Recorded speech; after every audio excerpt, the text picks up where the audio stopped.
আসসালামু আলাইকুম রহমতুল্লাহি ওয়া বারাকাতুহু। ভিডিওটা টানবেন না, রাজনৈতিক কারণে আপনি জাহান্নামী হয়ে যাবেন। আশ্চর্য কথা মনে হচ্ছে? আপনি কোরআন পড়ে দেখবেন মানুষ রাজনৈতিক কারণে জাহান্নামী হয়ে যাবে।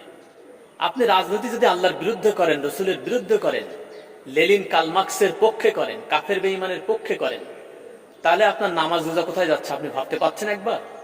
সোজা আপনাকে জাহান্নামী হতে হবে শুধুমাত্র রাজনৈতিক কারণে। রাজনীতি করতে হবে মহান রব্বুল জাতের, যিনি আপনাকে তৈরি করেছেন। রাজনীতি করতে রাসূল সাল্লাল্লাহু আলাইহি সাল্লামের আদর্শে, যার আদর্শ আমাদেরকে মানতে হবে, আল্লাহ তাআলা নির্দেশ।